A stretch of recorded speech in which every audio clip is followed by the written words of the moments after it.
It's the inaugural record release from Discograffiti. Metal Machine Muzak is a slanted tribute to Lou Reed's divisive 1975 double LP Metal Machine music. Lester Bangs called it the greatest album ever made, but no matter how it hits you, it's always been the ultimate music freak's secret handshake. My ambient reimagining features 4 16-minute, 1-second tracks, just like the original, and each one was created by a top-shelf indie rock visionary. Lou Barlow from Dinosaur Jr. and Sebadoh, Corey Hansen from Wand, W. Cullen Hart from the Olivia Tremor Control, and Mark Robinson from Unrest. That's right, not a slouch in the bunch, unlike 99% of the compilations you've ever begrudgingly purchased for the one and only band on it you just had to hear. Metal Machine Muzak will not be available on streaming. The digital version is finally available for purchase, and the vinyl will be shipped this summer. Pre-orders for the LPs are available now, but they're going fast. They're being produced in a very limited edition run of 300 numbered 180-gram metallic silver double LP gatefold copies, only 100 of which can be ordered online. These copies will be numbered from 1 to 100, and they're first come, first served. To order either the digital or the vinyl, just head over to patreon.com/discograffiti/shop. Again, that's patreon.com/discograffiti/shop. Don't miss out on Metal Machine Muzak, the ambient experience designed to make Brian Eno run screaming. So, Devotion. Are you conscious at this point of the first line of your albums being like a welcome mat to the listener? Yeah, it's so nice to have gotten to talk about all of the discography because we now have a little bit of a shorthand for talking about this record, and that was something I didn't think about in any of my prior records, but this one I was like, what is the first thing out of my mouth gonna be? Because it's been 3 years since I put out a record. I've spent a lot of time like on stage, but not actually really getting to voice how I'm feeling. And it needs to be a good first line. It just does.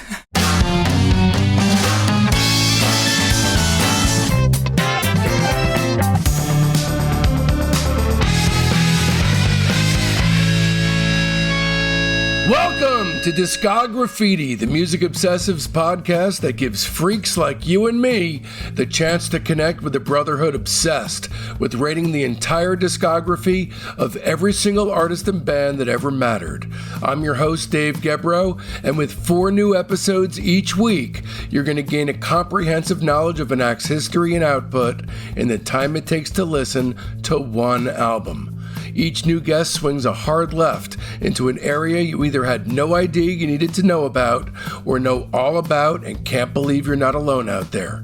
I support a wife and a 5-year-old son with Discograffiti as my sole source of income. So if you love the show and this episode, please Venmo me a tip at David-Gebroe, that's Gebroe, or PayPal using my email address, which is davidbgebroe@gmail.com.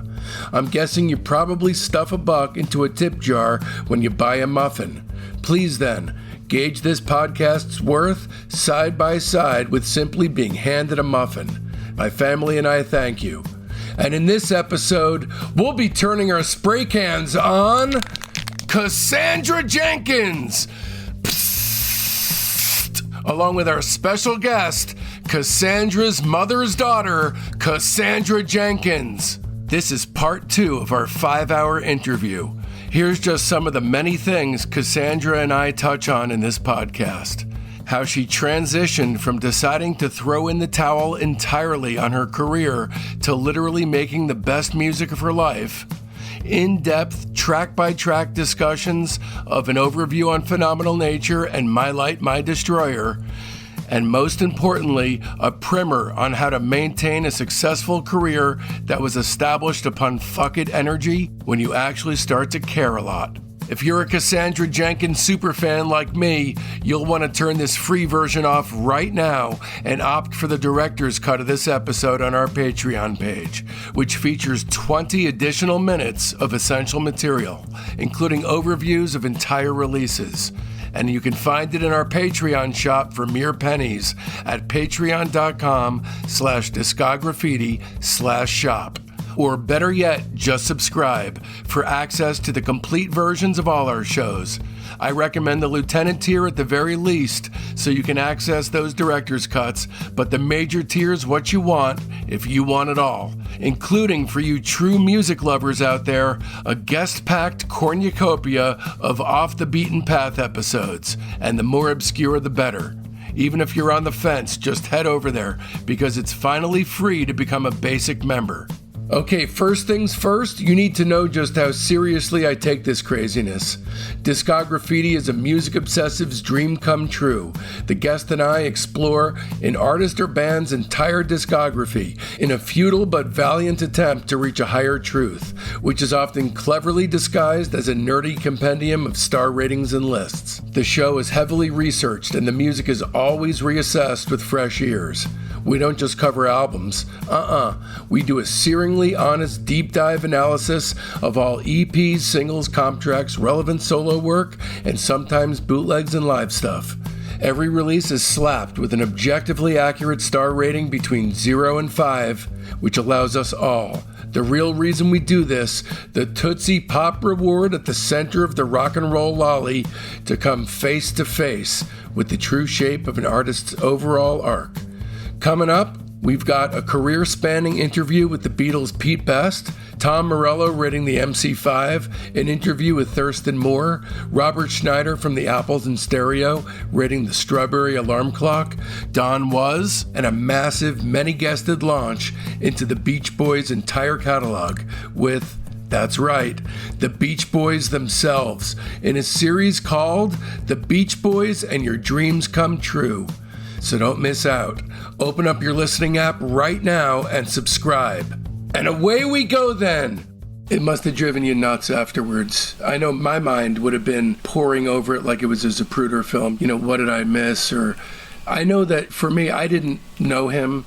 I did speak with Bob Nastanovich at great length about it because he was on for an 8-hour interview and we spent a long time talking about David, and that was one of his best friends on the planet. And the day that Purple Mountains came out, I bought it and I listened to it nonstop. I mean, as a Silver Jews fan, I thought that he'd reached a level of clarity in his writing, his songwriting, that he'd never achieved before. And when it happened, you would have thought I knew him by how much I was crying. I never had met the guy.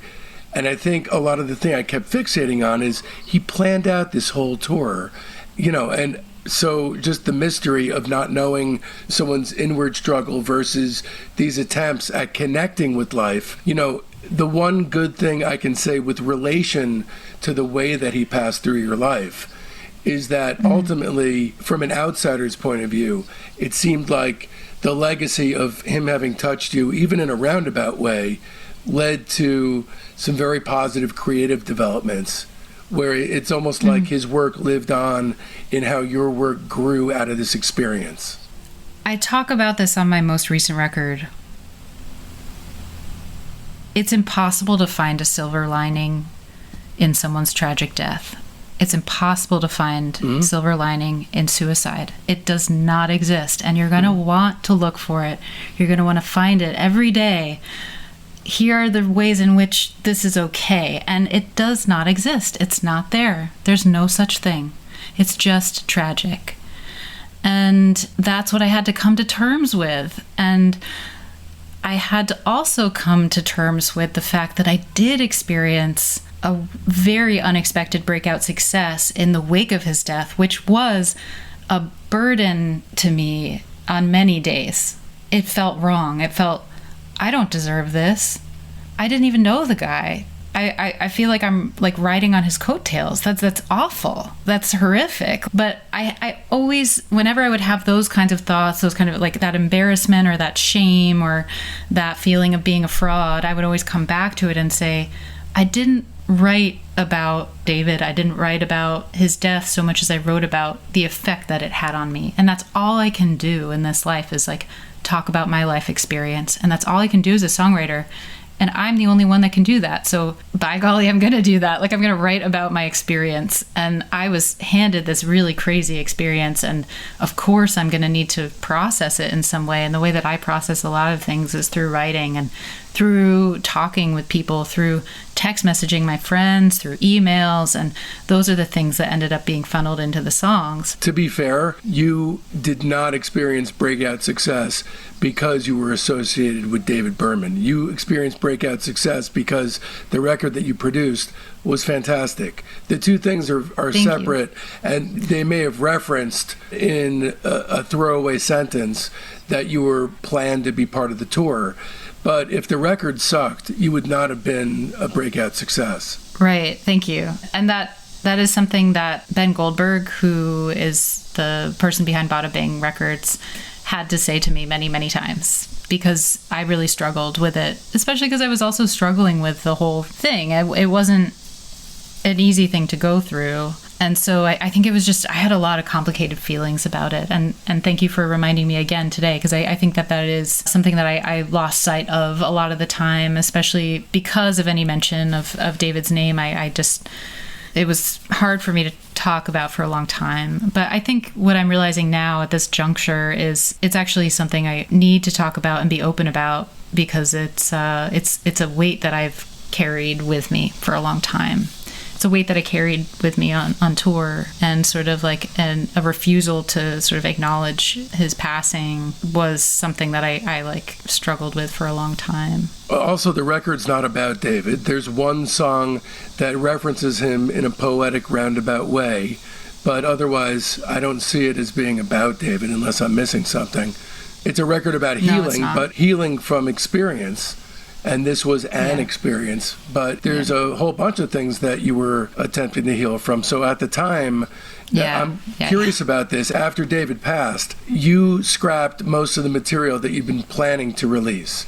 Did it have anything to do with what wound up on the next record? Or totally different songs? No, totally. And I had a hard time playing any of my other material from Play Till You Win. You know, I just suddenly I think you referenced something along these lines with your own experiences. Like when you go through something really drastic, it changes you. And suddenly, I just couldn't do the thing that I had been doing before because I wasn't the same person. So yeah, I did end up releasing American Spirits in another form later on. That was a song that I had brought to the table originally. Sorry, but I was going to grill you about that one because that's a great, great song. Thank you. And by grill, I mean like what are you doing, not including it on the record, because it's not like it's, overstuffed with tracks like a hip hop record or something. You have 7 songs on there and there's an outtake that's masterful. I didn't understand, but I guess now it contextualizes. Yeah, and it wasn't fully baked.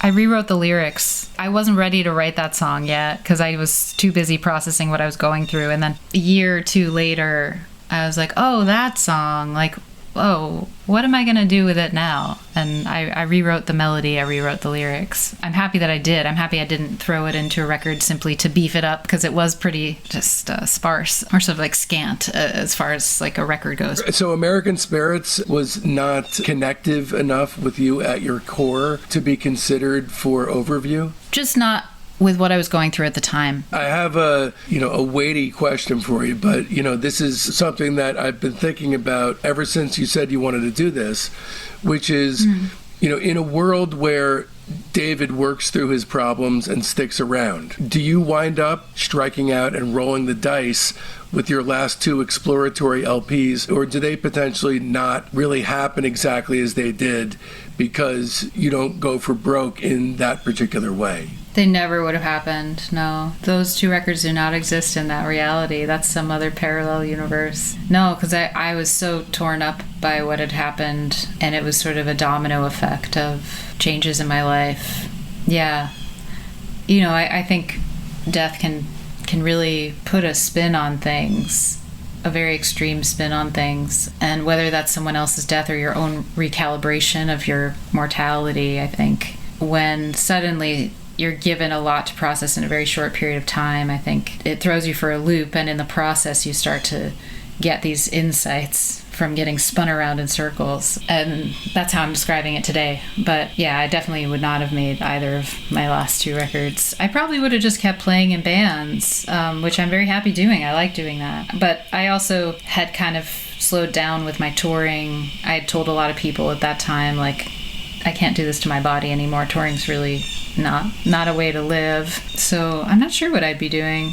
Maybe I'd still be at the flower shop. With regard to doing this to your body, in some of my research, I saw that you were undergoing health issues of your own during that time. Let me preface this by saying, if you don't want to talk about this and it's too personal, we can skip by it. But were you undergoing some issues of your own that were difficult during that time, physiologically? Yeah, I had just gotten a diagnosis that was hard for me to understand and process. And then also just in 2020 went through some stuff. But 2018, I was diagnosed with Lynch syndrome, which is a genetic mutation that predisposes you to a lot of cancers. And we caught some stuff, very luckily. My mom has survived cancer maybe like 7 times, I think. Wow. It's hard to count it exactly because she caught a few of them at the same time. Yeah, I think I just suddenly went from being a little bit carefree in my 30s to realizing my life from the get-go was sort of set up this way. And how do I relate to myself now? How am I going to incorporate this into my life? And so I've just, I had seen my genetics counselor that day that I found out the news about David, actually. And I was just going to tell her, like, hey, I'm on top of all my screenings and I'm going to go on tour. Like, I'm really, at that point, I had like almost 2 years or like a year and a half to sort of incorporate this information and like do all my screenings and figure out what a rhythm of screenings looks like. I do have to devote a certain amount of time and energy to essentially like looking for cancer all the time, which is a strange position to be in. It's not, I try to not think about it that way because I want to focus on the ways in which my body is working, not the ways in which it could, fail me or it could mutate. Yeah, I think that was one really big thing combined with a couple of pre-cancer conditions. So I also want to say too, like, I'm very fortunate in that the medical care I have received has prevented cancer. And I understand that you've gone through cancer treatment and survived, and that's an incredible thing. And I want to acknowledge too, like, I don't know what it's like to go through that. And I can only know through, being with my mom. Every time I go in for a screening, I always, just to cut the appointment with the oncologist as short as possible, when they open the door, before they even walk in, I say, so do I have cancer? And this last time I said it and he goes, well, and I was like, oh, for fuck's sake. And they found something. I don't know if it's anything to seriously be worried about, and I won't know for another couple of months. But what you said about my life is just set up to go this way, that really landed with me, because for whatever reason, what you said about not being able to find silver linings in suicide, there's no question about that. But there's a real darkness in the world, which is really the world is neutral. Things happen and the world doesn't even blink at it. It's just, they happen. Yeah. The world is not an emotionally fused and fueled place. It's just the people that view it. And so I now have to take all that. I'm not a good compartmentalizer. I have to take all that in with me through every day. And like what your work does for me, where it allows me to see the magic in the everyday, so does, that allows me to see the magic in the everyday, because without a finite sense of this thing coming to an end, I don't know if I'd be able to do that necessarily or keep it up. Yeah. I think that's clearly coming from a place of a learned appreciation for life that not everyone is given. I do think that at a certain point we are all given something in our lives that like shakes us into this sort of massive appreciation. I think for me it was that whole time period. And I slip into depression all the time, and I lose sight of that magic, and I just get lost in the frustration of like difficult news. Ambiguous news is maybe the hardest news. There's no question. To me, that is the hardest. I definitely struggle with catastrophic thinking. And I think that's why I have to write about some of the things that I do, is like, I really have to hold on to those moments when I'm shown that like sliver of light that is inconceivably bright and beautiful. And Beetlejuice. yeah, I love that recording of my mom. It's hard not to cry like every time I hear it. My wife actually asked me during one of the many times where I was playing Beetlejuice recently, she asked me hesitantly, is her mom still alive? Because if the answer was no, she was like preparing to start crying. But you got to capture those times. You got to... When people are alive. Yeah, you're putting a frame around it, because otherwise these moments come and go and they won't necessarily be deemed as anything special. But when you put that frame around it and that beautiful bed of music underneath it, then you are, paying reverence to the moment. All right, so let's keep moving, because silver lining wise, we're moving into some very, very, very interesting work. Around this time, you bought a one-way ticket to Mexico, looking for a new perspective to be gained from a vacation, right? Yeah. Was that kind of the idea going into it? That's what I read, but I don't know if it's reductive. But instead of a new outlook, I'm sorry, I'm smiling because that's life for you. But you got severe food poisoning instead, right? Yeah. And then you came back and got COVID. I think I came back with some kind of virus. I don't know if it was COVID. I did get COVID later.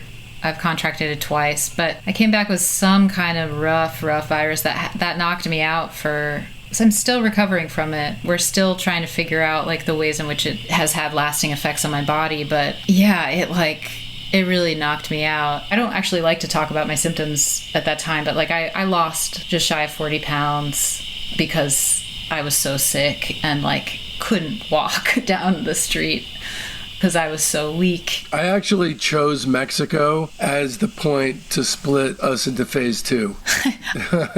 I think that's sort of fair. So phase 2, toss it in the blender and hit Cassandra, 2021 to the present. So what really seems to take hold and mark this period so far, at least, is a cosmic consciousness where it's as below, so above, and vice versa, in which multiple universes open up endlessly from the tiniest of details. So from that vantage point, there's just no way to lose as a writer. There's no end to the sources of inspiration and the potential geysers of wisdom. So going into 2021's an overview on Phenomenal Nature, which is where a lot of people first heard about you, you thought of that record as your intended swan song, right? Yeah. So talk to me about what your plans were, because I want to really get into the making of the record, but tell me how you saw things going after you'd made it. I really didn't know. I had 3 things on the books. I had a recording session booked with Josh Kaufman in October of 2019. And he forced you pretty much to do this, right? In the sense that he was being supportive and he kind of dragged it out of you, right? Yeah, for sure. Yeah. He's like the least forceful person, very gentle soul. But he did hold me accountable, which is, I think, what a good friend does. But yeah, I had a show with Lola Kirk booked. It was a 15-minute opening set at Elsewhere in Brooklyn. I had a recording session booked. It was 5 days at the studio with Josh in Dumbo, Brooklyn. And then I had a tour booked with Craig Finn where I would be opening for him. I had that all planned before David's passing. Mm-hmm. So my plan was to go on tour, come home, play that show with Lola, do that recording session, go on that tour with Craig. And of course, I had that whole period of time where I was supposed to be on tour and I was living this sort of like parallel existence where every day I would think like, oh, I was supposed to be in Nashville today, but I'm on this like fjord in Norway. Right. So that was my first sort of... That was crucial, right? Norway is where you first started writing for the record, right? I didn't know I was, but I was for sure. I didn't know that I was writing a record. I just was writing to process things, but yeah. Right. So I had these days booked at the studio and I had this tour with Craig and I was like, I feel so uncomfortable phoning it in with my old songs. So I'm going to use this time with Josh to like write new songs so that I have something to sing when I'm on tour with Craig, because I had this experience where I opened for Lola, tried to phone it in, and then everything inside of me like revolted and I couldn't sing my old songs. I ended up doing this weird like kind of like impromptu it was almost a comedy set, which I didn't mean to do, but that sort of was the result. I've heard you describe it as stand-up comedy. Are you literally just in such a disembodied state that you were telling jokes? Or I thought you meant that you were just... Oh, okay. Wow. Okay. I was telling stories. Okay. I was telling stories, and like, people have called me a raconteur. I think that's something that I do naturally. And those stories came out as like sounding kind of like a comedy routine. Maybe that's because that's just like the voice that I hear inside my head because I've seen people do comedy, and those are the people that I hear doing, like, telling stories. It was just a weird performance, let's just say, and I knew that it wasn't the kind of performance I could take on the road opening for Craig with. Like, I just felt like, okay, his audience A won't necessarily appreciate this, and it's so unhinged that it felt so unpredictable that bringing that energy to someone's tour when you're supposed to be playing a supportive role, I was like, I can't do that. I'm gonna write new songs so that I have something to sing every night, and it's an opening set. It only needs to be 25 minutes, 30 minutes max. So I just need like 5 songs and then I'm good. And so that was kind of the goal for that recording session. And you were crying every day in the studio, right? I was just so lost and depressed. And yeah, I think at the time I wouldn't have admitted to you that I was crying. Like, it was definitely the kind of crying where like Josh would turn around and I would be like, do the thing where you're like, I wasn't crying. No, what? Love that guitar solo. That was great. Don't look at me. It was definitely that kind of a vibe. It wasn't like openly crying and openly processing. It was like pretending to be keeping myself together when I felt like I was falling apart. Right. And, that falling apart is where there's definitely room for other stuff to come out and expression, because I was so broken down that I didn't have energy to write anything but what I was feeling. I was so raw. So that was all you got because that was all I could do. And that's a state I wouldn't really wish upon anyone, nor would I try to recreate it for myself, because it's very intense and it's, I think, stressful and ultimately like not good for you. But at the time, that was just what it was. So I just was going with it. So when you came into the studio, correct me if I'm wrong, you had one song written and it was Michelangelo. Yeah. Okay. Yeah. So you decide that you had this one melody and, you thought, let's just lay it down so as to get into the groove of doing something. Mm-hmm. And it had something of a thread that was connective to what you used to do, which would give you some grounding, which, by the way, sequencing-wise, is brilliant, because it feels like the album is a machine that is turned on, and it takes a few minutes to get up to speed because we hear you do it in real time. And then by the time we get to New Bikini, it's like floating out on a stream of almost pure wandering jazz, which is something that we have never heard you do. So then it breaks this connective thread of anything that is recognizably you. So it's structured in a way that could not have been any more beneficial because of that. Yeah. I remember sequencing this record and being like, where do I put this song? I was like, I guess it just has to go first. It can't really go anywhere else. So it was kind of like process of elimination kind of sequencing for this record, for sure. It's impossible to miss that first line, and the first line is almost like a mission statement of vulnerability and defeat. I'm a 3-legged dog working with what I got, especially because there's such a lack of instrumentation. It sort of comes in after the line. Yeah. So everybody hears that line, and that moment becomes a microcosm of the record. Yeah. And, now that we've spoken about it, like, a lot of this song is about me processing just what I was handed genetically from the get-go. I was just like, okay, but now what? Now that I know this, like, how am I identifying with myself? And yeah, the drums come in on the word dead. Like, it's really like facing the things that I was struggling with and just being like, and I'm gonna just like, the drums are gonna hit here, and that's when the song starts, and that's when the band comes in, is like on the word that's maybe hardest for me to sing. Right. So I was proud of this song when it came together. It felt like a mission statement for me, for sure. And there's no chorus, which is brilliant because it's just kind of like a vomiting out of all this stuff that's just necessary to get out. And ironically, because I understand that it sounds maybe more like what you were like in the past than everything else that's surrounding it.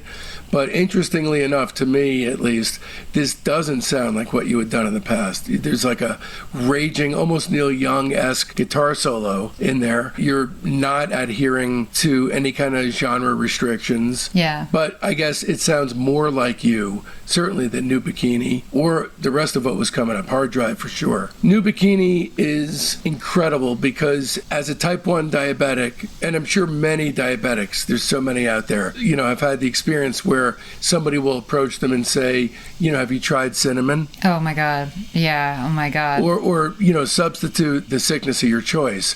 But, everyone's got their palliative thing, which is basically them just trying to offer love and support. Exactly. That line, the water cures everything, and the fact that it keeps coming back, it's just great. And the vibe of the song, it reminds me of some of Van Morrison's most ruminative work, like Maiden Fleece and Astral Weeks.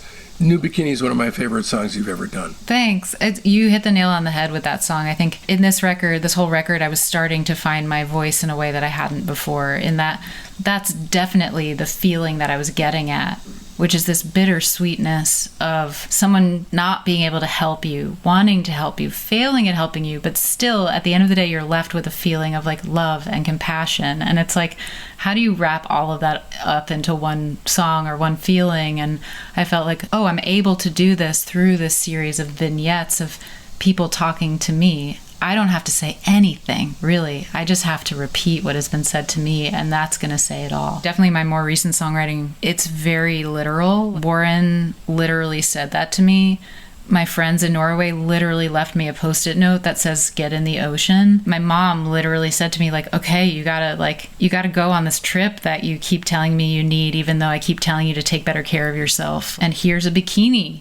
I support you. And then like going to Mexico with my lover at the time and saying like, let's get in the ocean. That's what everybody keeps telling me, and it's not gonna cure you, but like, hell, it can't hurt. Let's go do this. Then just taking it in and realizing like, I don't know what to say either, but this isn't half bad, so let's go. So yeah, it really was all people saying it to me and feeling exactly what you were feeling. I'm like, can't take someone back from the dead, can't change my DNA, so I guess jump in. Yeah, exactly, because it'll have at least the illusion of moving toward the positive, and it'll make the suggester happy. Yeah, exactly. You're not saying like, fuck you. You're saying you're like, thanks, man.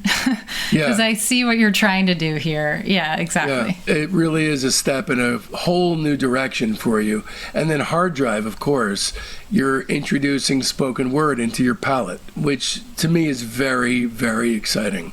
How do you go from arriving in the studio with one completed song that doesn't have a chorus and, breaking down, barely able to keep it together, to literally, as we're going through the record, you're expanding your palette with one thing after another. We have sax-ridden jazz, found sounds, entire conversations being used in the employ of a song, a brilliant song. Hard Drive is incredible. How did you arrive from being so beleaguered to being so on top of it in terms of your canvas being this gigantic screen by the time you hit this album? Well, it's funny. It was a pretty limited palette when you think about it. It was really just me and my friend Josh. It's the two of us making a record. I had very little money, and I remember wanting to hire someone to do strings, and I couldn't afford it, but Stuart Bogey was in town, and I was like, well, we're just going to have an orchestra of saxophone and flute because I can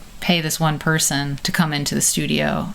Stuart's a beautiful improviser and he's a real sax mystic. I just knew like it's going to be very Stuart centric, and that's how, these limitations are how I made the choices that I made. And at this point, I had already spent all my money on my last record and felt like the one that I was making was a real vanity. I was like, why am I even doing this? Like everything was unraveling for me. But I just thought like, yeah, I'm just going to see this one through. I even remember my partner at the time kind of like agreeing with me that it was a little silly to be spending this much money, but like just go for it. And I think the whole record cost about $4,000. Wow. Which includes studio time, Josh's fee, all of the people who played on it, and mixing it. So that's a pretty cheap record when you think about it. And I'll be honest, just to me, it sounds bigger and it sounds more expansive than Play Till You Win. It's so the opposite. It's so the opposite, which is funny if you look at just like the amount of tracks. But I think that's just Josh's production was sort of world building and very layered. And it was two people layering things versus like a live band. Yeah. And so to go back to your first question, it would just be that I had a stack of lyrics. I pulled everything together. I did prepare for my studio session. I took my notebooks, took my Google Documents, my little notes app, my emails, my text messages, like whatever it was that felt like it pertained to a lyric, I put it all into one Google document and I printed it out. I brought it to the studio. Every day we would look at lyrics that all fit under one category or one song, and we'd be like, which one do you want to do today? I'd be like, okay, this one. And then I would kind of ruthlessly edit things. I remember going through it once also with Craig Finn, who helped me edit things down a little bit too. So I went in with all the lyrics and everything formed around the lyrics. And I think that made for a strong collaboration with someone like Josh, who has like a lot of quick musical ideas, loves to make broad strokes like very quickly. And the two of us were able to accomplish like this throw it at the wall, don't question it too much kind of thing. That was the spirit of it, was just like, yeah, just do that. Okay, that works. Okay, keep going. Like Ambiguous Norway was such a funny thing because the chord changes go to really weird, crazy places when they shouldn't, and it somehow like all came back around in a way that worked, and we were like, huh, interesting. Never thought that would have worked, but it does. So, you know, a lot of the record was surprising ourselves. One of my favorite things about the record is that there's a lot of conceptual heft behind it, but right in the center of this thing is Crosshairs. Yeah. And it's so simple. I love the fact that right smack dab in the middle of this really cerebral record that's suffused with feeling, but it's very conceptually weighted with all kinds of ideas, is this simple notion of all I want is to fall apart in the arms of someone entirely strange to me. In your eyes, I see the panoply of all the people inside me. And along with Haley, this is probably the simplest, most straightforward song on the LP. And sequencing-wise, because we've been climbing a ladder of adding different paints to the palette and then just stripping it bare again, it's so well placed right where it is. Really perfect. Thank you. That was beautifully said. Ambiguous Norway, again, you refer back to, you know, what the song is inherently about without addressing it head on. And, you know, which of course makes it a lot more powerful.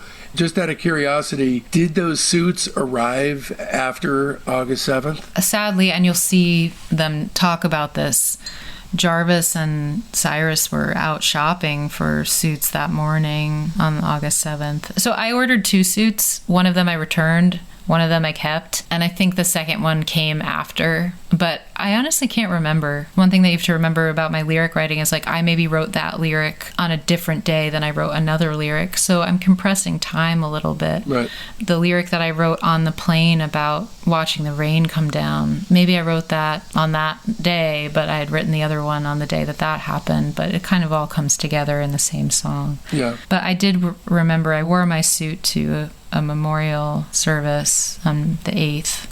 So at that point I had it. And then Haley, this is really about the value of your friend's place in your life, right? Yeah, and I don't know if you've heard the song off that record, Mermaid Avenue. There's a love song to Ingrid Bergman. Yeah. I just loved that song, and I've always wanted to write a song like that.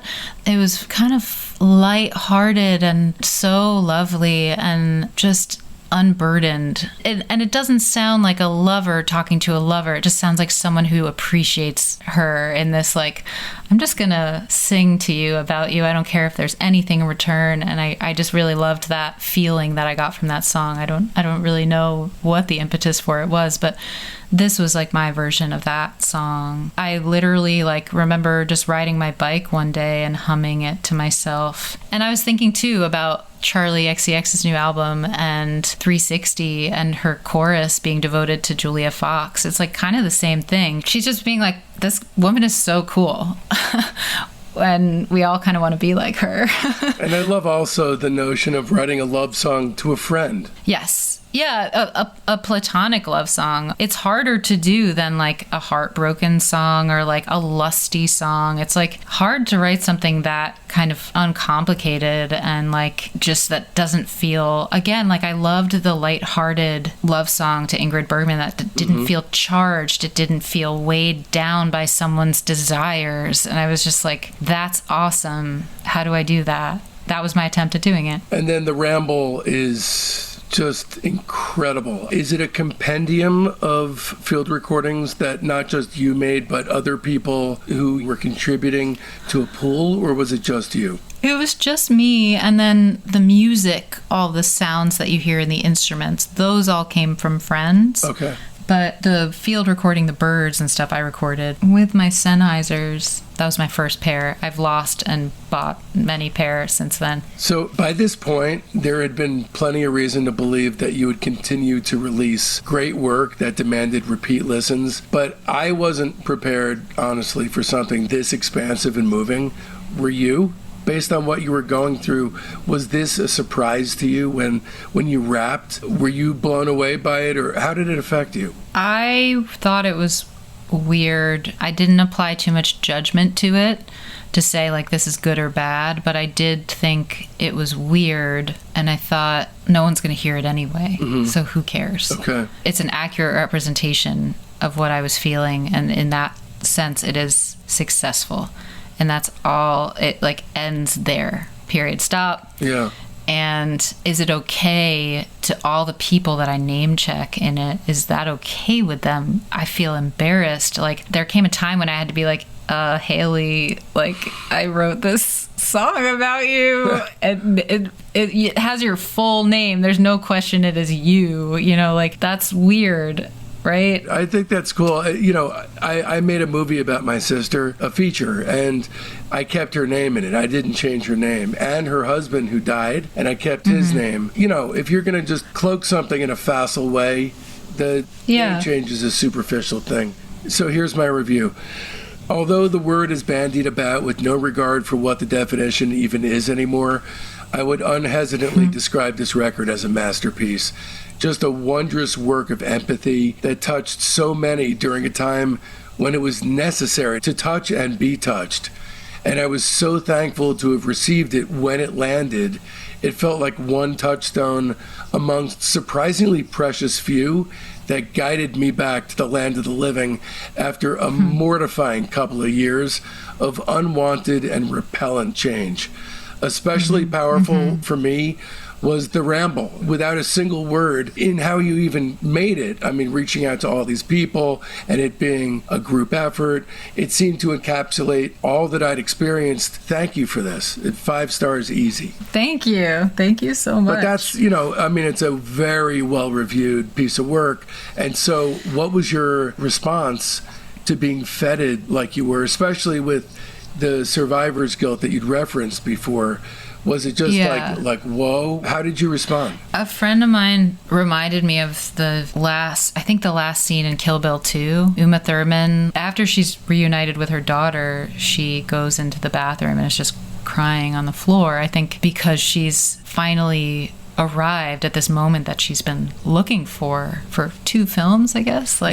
Essentially. It's almost like when she's crying, you're seeing her acknowledge all of the hardship that she had to go through in order to get there. It's not as simple as tears of joy. It's tears of joy and like so much trauma.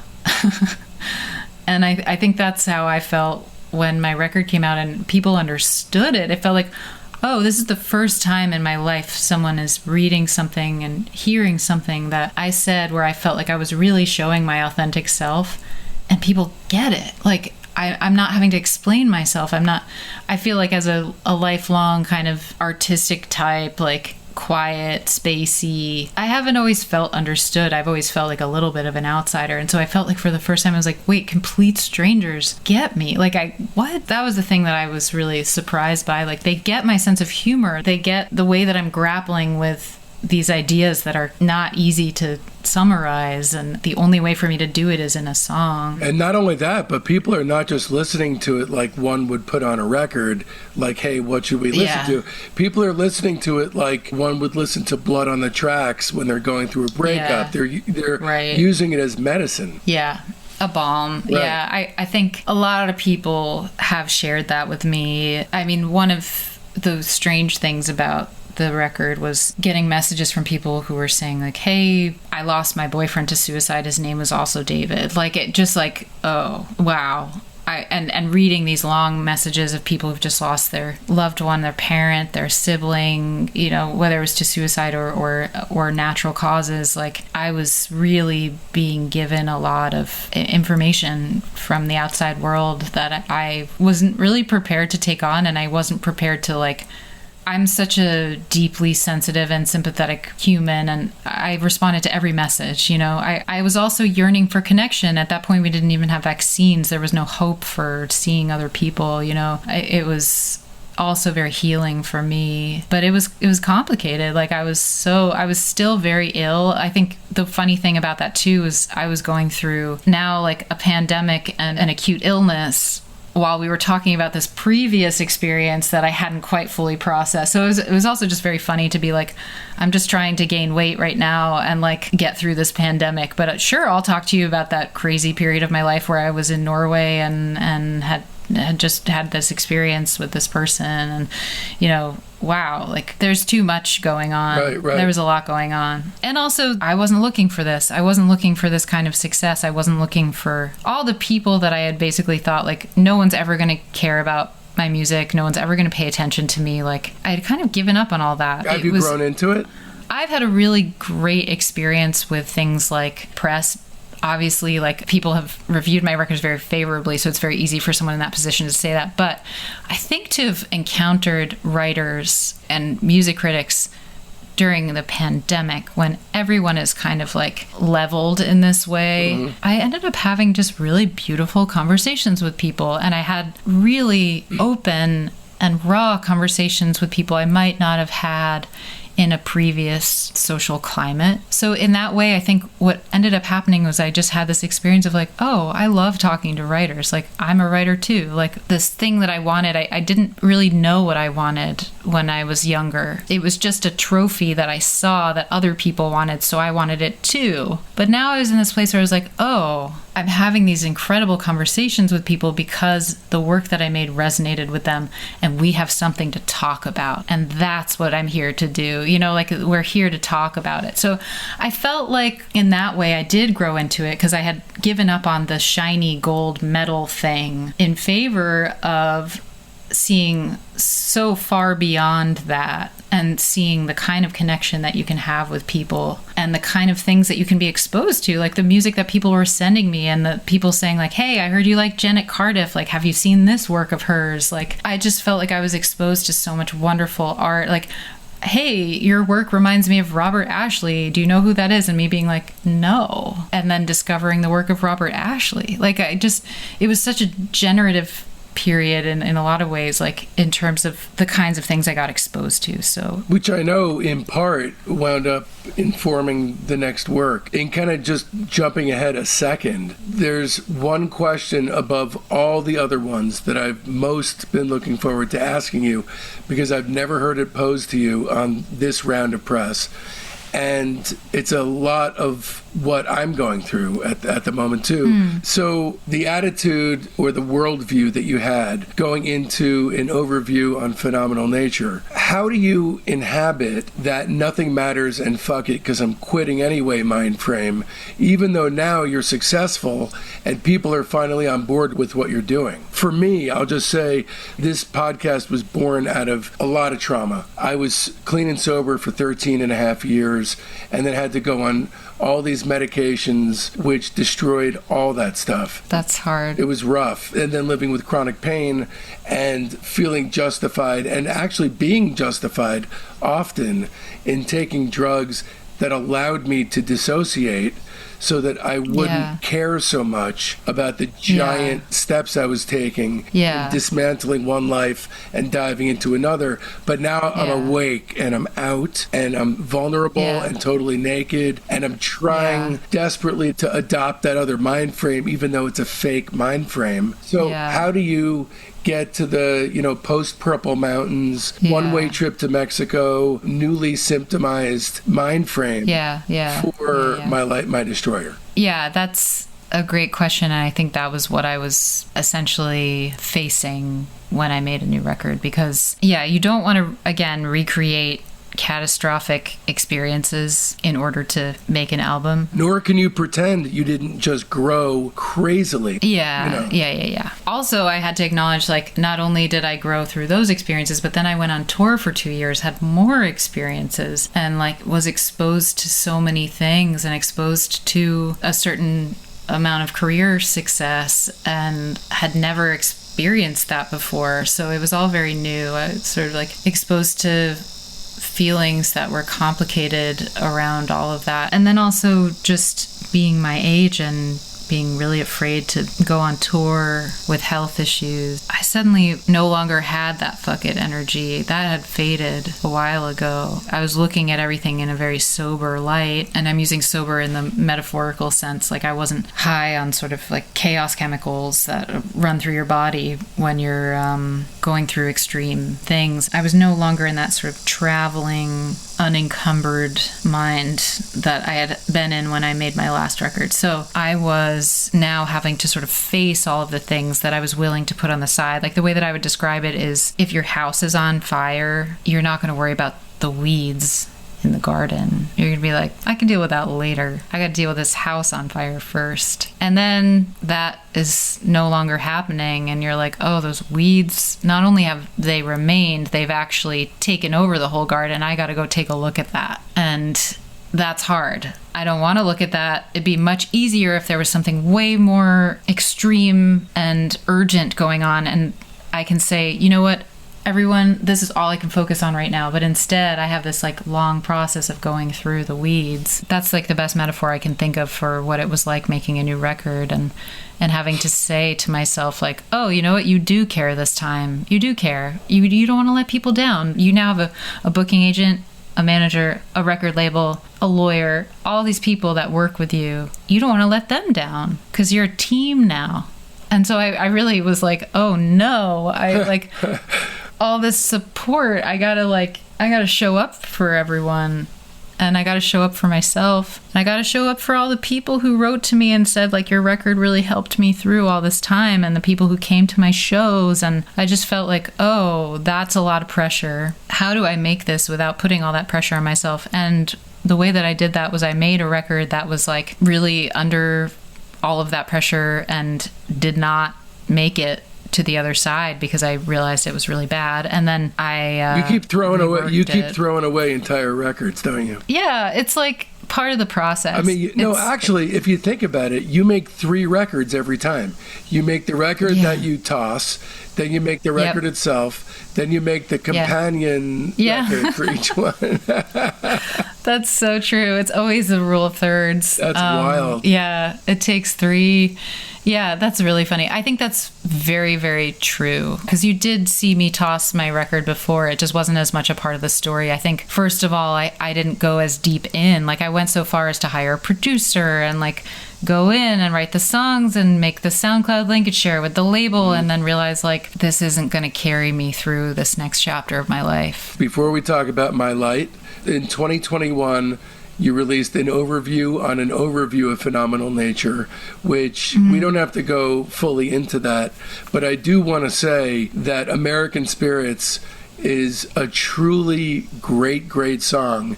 So I don't know if you're directing those around you. You got to listen to Overview on an Overview, or how much you think it adds and is augmentative to the experience of understanding the parent record. But I find all these mini albums that you put together to be pretty important planets that swirl around the mothership. I think of it like that too. I think of it as like the companion more than it is B-sides. It's more like, hey, if you want to zoom in on this thing that you liked about this song, this one thing that you liked about the song, we're going to zoom in on it. We're going to go all the way in there, and you're going to hear everything on either side of that one little snippet that you heard. So, for example, you liked that security guard. Here she is. Right, in all her, right. Here's everything that she said.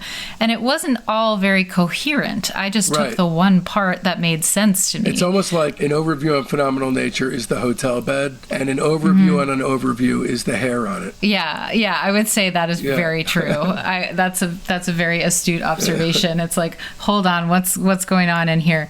Yeah, with a little magnifying glass. And also just to kind of demonstrate, like, this really was just a conversation with a person who said a lot of stuff, and you can kind of hear why I tuned in. And then My Light, My Destroyer is just a mind blower.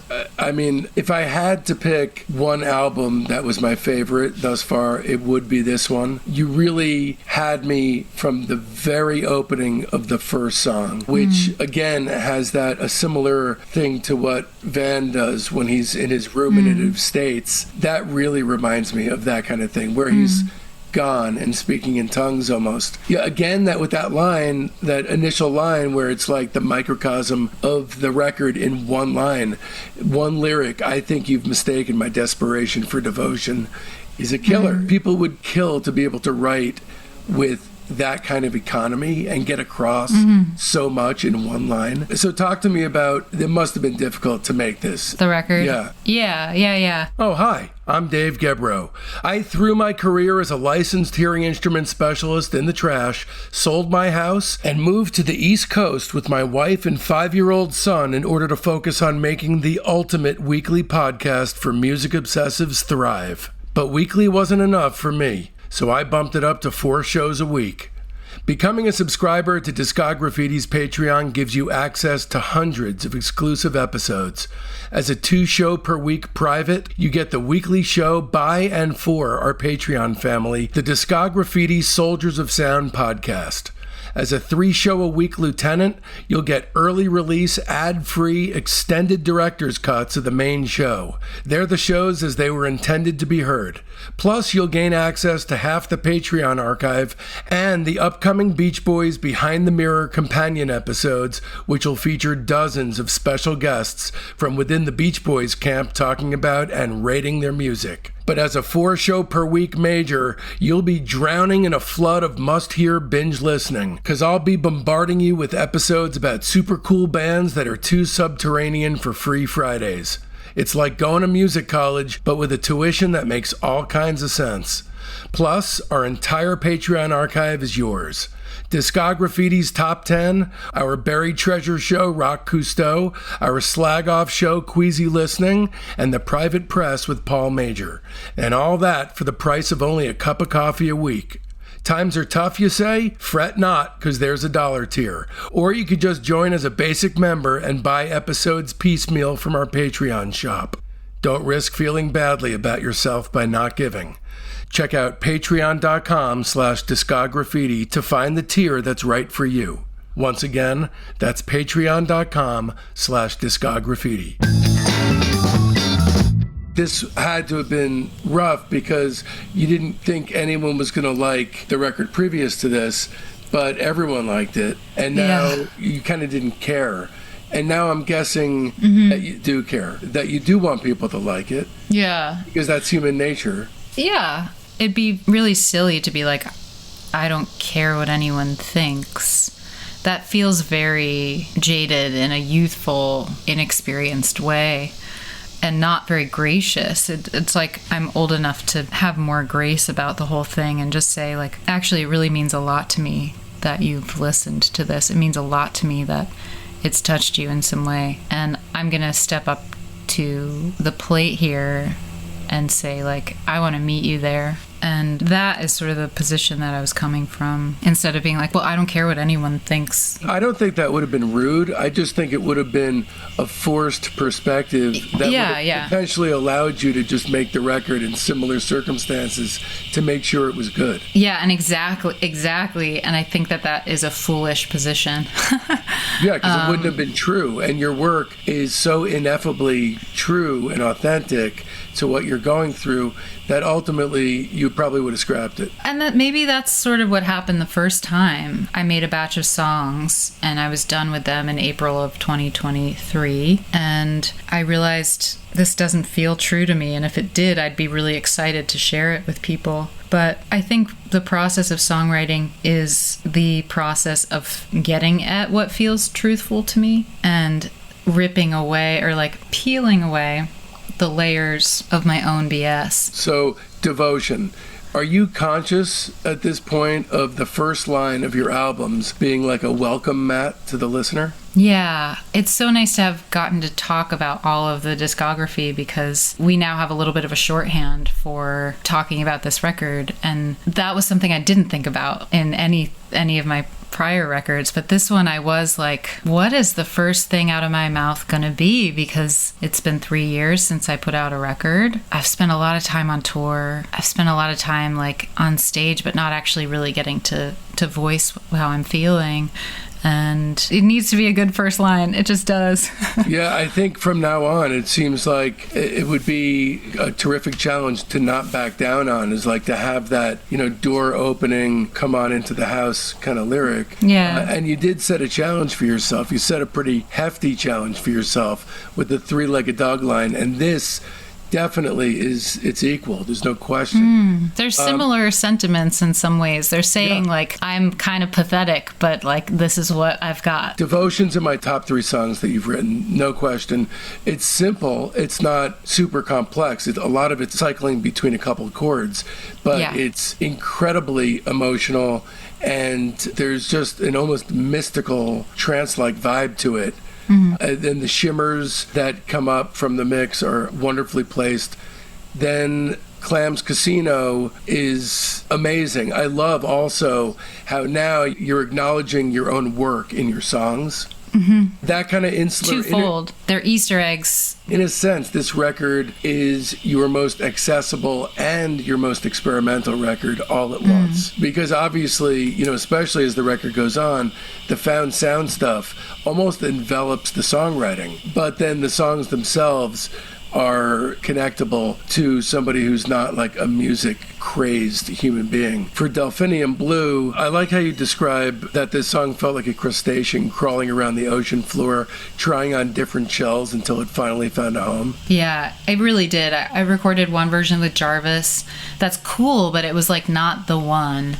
And I recorded one version with Josh Kaufman. Again, I was like, this isn't it. I recorded a version with my band in Seattle once, and that wasn't it. I really tried many times, and you think that person would give up, but there was something there that I was like, I know it has a home. I don't know what it is. So was it a very late in the game edition? Was it? Yes. So just as you were finishing the record, it came together? I was like, Andrew, I have one more song.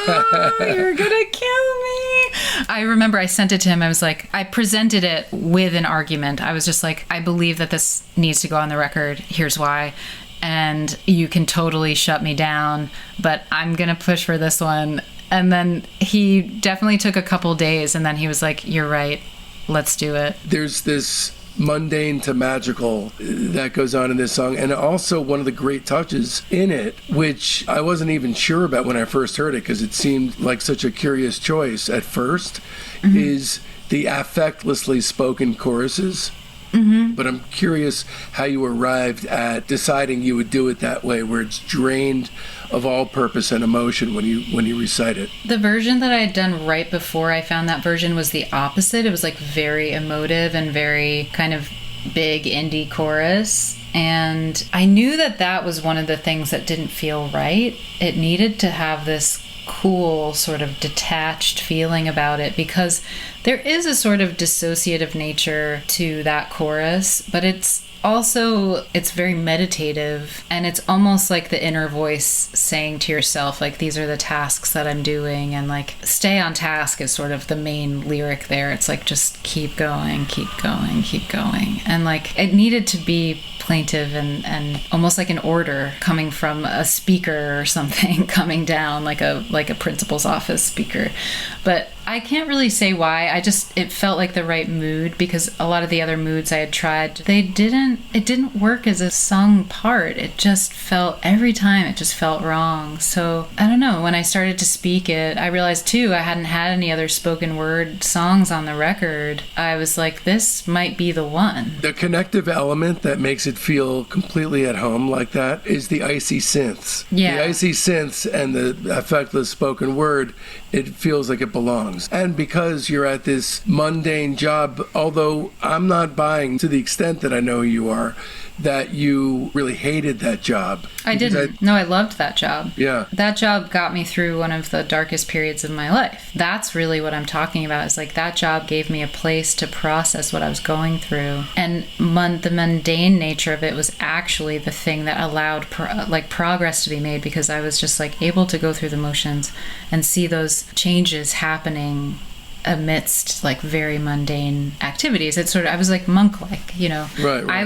was the monk mowing the lawn by cutting each piece of grass, you know, and like seeing change happen in that very mundane way.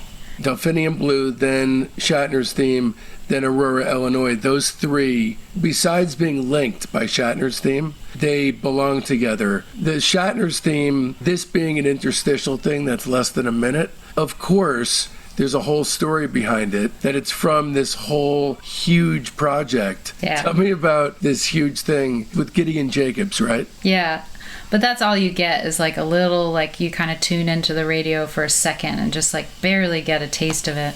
I had written this theme for this play that we're working on. We've assembled some like incredible actors and a wonderful producer, and we're just looking for a home for it right now, and like a place to do it. Ideally some funding for it, because we want to be able to support the people that are participating in it. So this is a teeny glimpse into what you have planned with this whole, it's just like it is a glimpse into an entire other universe, right? Yeah, quite literally. I mean, Gideon was the one to tell me about Bezos shooting Shatner up into space. Shatner, of course, being the actor who played Captain Kirk in Star Trek. So him actually going to space, the fact that it was Bezos that did that, it all felt so surreal to me, to the point where, I've mentioned this a few times, but I thought that Gideon was making it up. I thought he was showing me his most recent piece of fiction, because he's a wonderful writer, and I really thought like, oh, he's written this. So I don't know if this was conscious or not, but Delphinium Blue, and then Shatner's ship was Blue Origin. So was that intentional or not? Blue comes up a fair amount in the record. I wasn't thinking so much about Blue Origin as I was Shatner's statement about seeing the thin blue line of the Earth's atmosphere, that being a moment for him where he was essentially outlining for us what the overview effect feels like. And the overview effect, of course, being when astronauts have recounted their experience of going up into space and seeing the Earth from that vantage point, they are often overwhelmed with emotion and this sense of fragility of this planet that we're on. And it gives them this perspective that I think maybe as humans we're not really prepared to experience. So I was thinking about the blue sky, the blue atmosphere around our Earth, looking up at the sky from this hotel, seeing the blue sky, and that being the thing that unites me and that story of Shatner, is either side of that blue atmosphere. So yeah, I read Bluettes, the Maggie Nelson book, and just I love the way that she talks about the color blue throughout that book and from so many vantage points. And so I was just aware of like the many things you can do with that color. I feel like the overview effect, not just in the intensity with which you talk about it when you talk about the record, but just as a general theme, it governs the record. Yeah. And at least how I hear the record, Delphinium Blue you're having your own personal overview effect while looking at these flowers and disappearing into a universe within them. Yeah. And then it's almost like I can see it really as a mini film. Like if there's ever a video made, it should encompass, I believe, this whole section.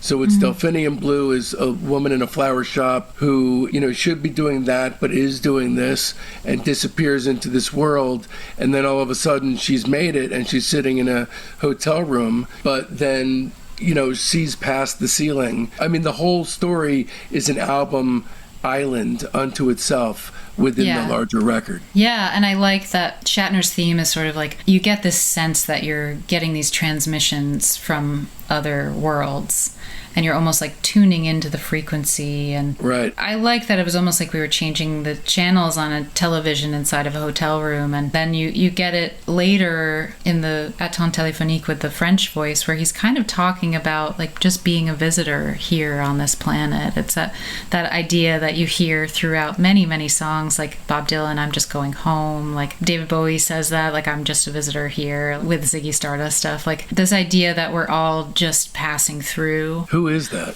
That's my friend Matisse Meno, that I've known since he was literally a baby, and is just the sweetest, most lovely person. But also what's so brilliant about it is twofold, I believe, which is here's someone talking about, and it could have been you talking about being a stranger, but instead it's a stranger who doesn't, it's not his album. Yeah. He's burst into your world and taken over as a stranger, and is so removed as a stranger that talks in a language that most people aren't even going to understand. So conceptually, it's just dynamite. Thank you. I sort of flipped it too, because I wrote a lot of that while I was in France, feeling really frustrated by my lack of fluency with the French language. And also the music that you have under these sections, which we'll talk about Beetlejuice in a second here, is just beautiful. I mean, it's a 90-second pop of this really gorgeous, super floaty jazz that plays directly. It feels like you're playing it in concert with how the voices are going. I know that was definitely the intention with Beetlejuice. Yeah. A lot of people single out Beetlejuice as the key track on the record, which, your mom's got to love. Your mom's a science teacher, right? Yeah, she's taught many things, but science most recently, yeah. Okay, so for those who haven't yet heard the record, shame on you. And this is just the two of you looking up at the night sky, I'm guessing during a break in making the record. Quick question, did you record this discreetly without her knowledge? Yeah, I did. Okay. I recorded her more like I would record a stranger. Usually I tell my friends and family, but it was one of those moments where, especially coming from a family of musicians and performers, the minute you put a camera or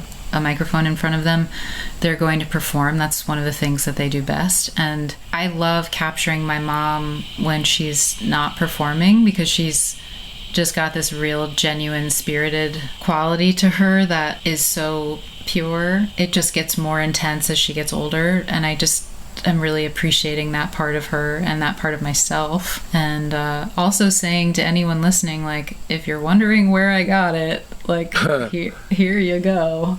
Here's the straight to the source. My favorite aspect of it, it does not beat you over the head. Something that I infer from it, which is the unspoken inner gusher of love within it, is that as your mom is speaking with this zealous, unself-conscious wonderment about the nighttime sky, you can feel the exact same type of awe and amazement in you just listening to her and recording her and enshrining the moment. So you're just as in awe of her as she is in awe of the sky, even though we don't hear you say anything about that, like, oh, I love you, Mom, which would have killed the moment, because the magic is in the inference. That's so true. And I hadn't thought of it that way, as this like transferring of awe, but in doing so, drawing a parallel between what it is to love someone is like as profound as what it is to try to understand what that star is doing in the sky, and like where we are in the universe. And they're in many ways like the same exact thing. Yeah. Meanwhile, it's also so chill. And just ever since that moment, I now hear the way that she talks with that recording in my head. And you hear her do that. There's a sound that she makes when she's appreciating things. And she does that all the time, and I hear her doing it all the time. I'm like, if only people knew like how often she's saying shit like this, and like if only people knew like how often she's going like, wow. Did you hear about the comet that went through Manhattan? Like, she's always doing that. So it wasn't actually that special of a moment in the many moments of my life, but I like to say like these not special moments actually are really special if you allow them to be, and if you just shine a little bit of light on them. And it helps me too. It's very easy to let these days pass by where you're just like, ugh, okay, like I was actually in the middle of something, but fine, like I'll come up. It's very easy to slip into that thing with our family or the people we see all the time, and I have to remind myself not to do that. I have to remind myself. And you live at home. You live at home. I live at home as well currently, and it's tough for me. I don't know if it is for you, but to be able to encase those moments in amber. Yeah, that's you've got all the most beautiful ways of saying it. The enshrinement, the encasing it in amber. Like I've just haven't thought about it in those ways, but I think that's all really true. And then sometimes you use found sounds in ways that are not necessarily as self-explanatory as Beetlejuice. Mm-hmm. The 11 seconds of that music, question mark. I'm curious why that's placed there. It's another moment where you're shifting perspectives. Like in Aurora, I'm looking up at the sky. I'm seeing the planes fly overhead. In Beetlejuice, my mom is watching a plane through a pair of binoculars. And then in music, you're on the airplane about to take off, and you're hearing these two flight attendants essentially doing the song and dance of what it is to go up into the sky on an airplane, of being like, oh, we forgot to put the music on. Somebody cue the music. And then I was like, oh, and that's funny because it makes Petco all of a sudden you're listening to it on an airplane. And I love that with 11 seconds, like whether or not it fully comes across that way, which I'm sort of okay with it not. But if you are aware of that, you hear like suddenly we're on a plane. And I love that a little recording can do that. And it can frame that intro for Petco as being like diegetic music inside of a film in the background of this ride from LA to New York after my mixing session. Not that it has to make any kind of contextual sense, but now that you explain, it's a shift of perspective, that we're, looking up at the sky at a plane, then we're in the plane. That's really cool. That's very, very cool. I honestly thought maybe it was potentially random, just like cool sounds that you curated and you definitely wanted to use certain ones. All right, so Omakase, you've described this as close to an anthem as I could write. And, what I love about it, again, is that the first half of the record, Beetlejuice acts as sort of an intermission and the end of the first half. Yeah. And then the beginning of the second half begins, again, when you play something simple and connective and very purely emotional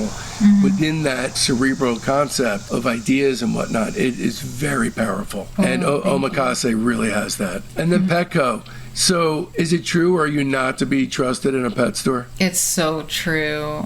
I will I'll either dissociate and come back with some pets, or I will get so depressed and like so worried about each and every animal and like want to rescue every little betta fish that's so sadly floating around in that little plastic container. Like even just thinking about it, I'm just like, oh, like those poor, like they're not meant for this. Like how many already I'm like, how many betta fish are there inside of little plastic containers? They should be in the ocean. Like, oh no, like why are we doing this? And I've already asked myself like how many pet stores there are in the world where there are like betta fish dying and it's just like, okay, come back to earth. It's gonna be okay. I was going through a thing where like I had these snails. And like it was such a disaster. And I'm reading one of Miranda July's books right now, and there's a whole snail thing, and that I'm like, there is something bigger about this than I am aware of. I don't know yet what it is, but like Miranda July also was obsessed with this idea of like a million snails. And I love also that of any genre that you could have used to write a song about Petco, that you chose grunge, which just feels so innately perfect for the song. It's great. Thanks. And then Tape and Tissue, I gotta say, of all the songs on the record, it's the song that with the most repeat listens, it shuffles up to the front of the pack. and becomes one of my 3 favorites on the record. Lead single, Only One. It's interesting that that's the first one because it's one of the least representative, I think, of the record. Yeah. All right, so here's my review for the record. Man, you are just so much farther along than almost anyone else 3 records into a songwriting career.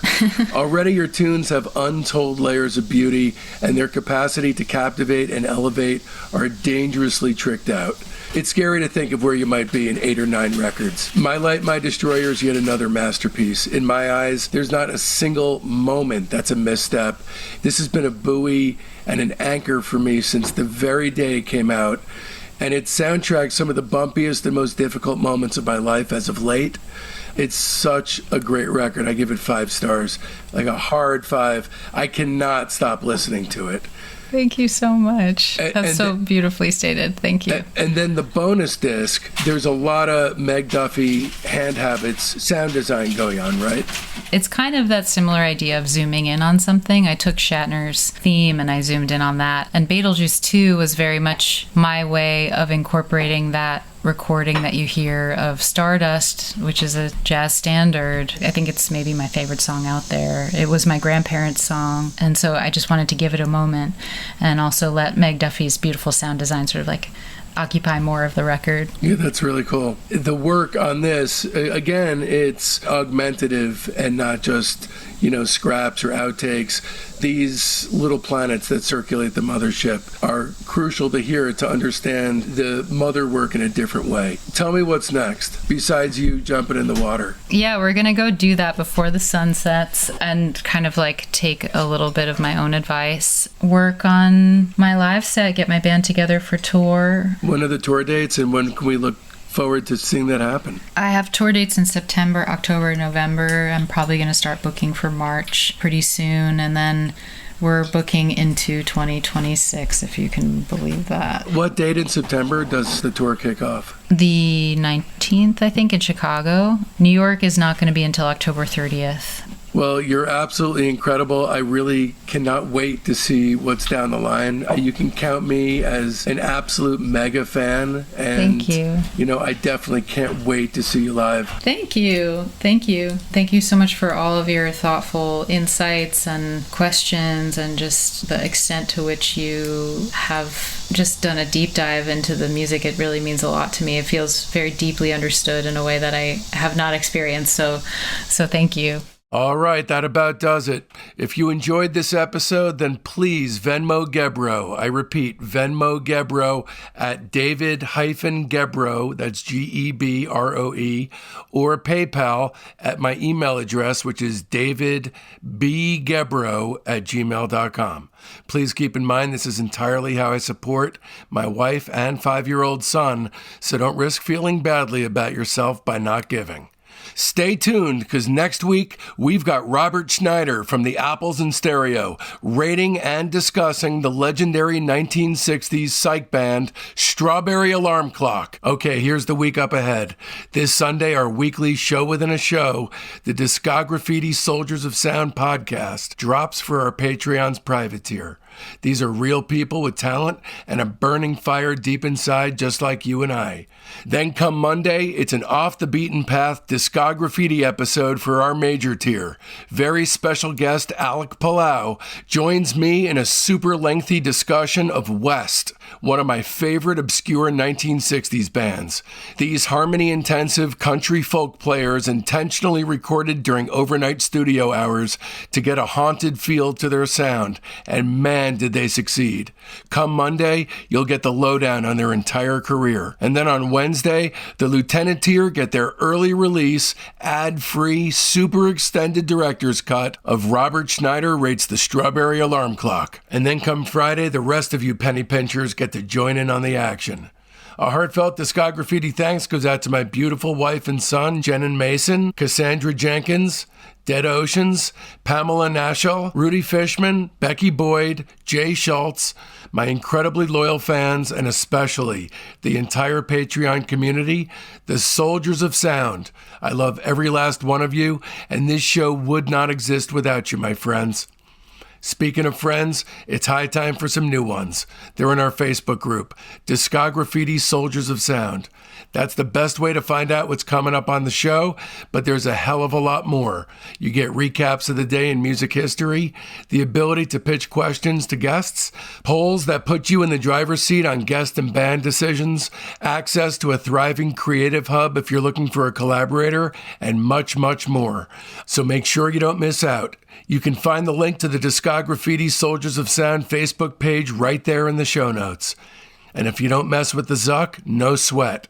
Just email me at info@discograffiti.com and I'll keep you in the loop. So now that it's done and you want more, another way to dive even deeper into the wonderful world of indie pop is to leap headfirst into my interview with Kula Shaker about the albums that shaped them. That's episode 139, the 4-part Mark Robinson series. That's 128, 130, 135, and 136. The 3-part Will Cullen Hart Olivia Tremor Control series. That's 131, 132, and 133. Vashti Bunyan rating her entire catalog. That's 103 to 104. An interview with Foxygen's Jonathan Rado. That's episode 75. Rado rates Rundgren. That's 37 through 40. Unquestionably the greatest Lou Barlow interview of all time. That's episode 62. Lou rates the Zombies. That's 59 and 60. Anthony Fantano rates the Velvet Underground. That's 32 and 33. Jen Pelly rates the Raincoats. That's episode 15. And the Cocteau Twins, episode 3.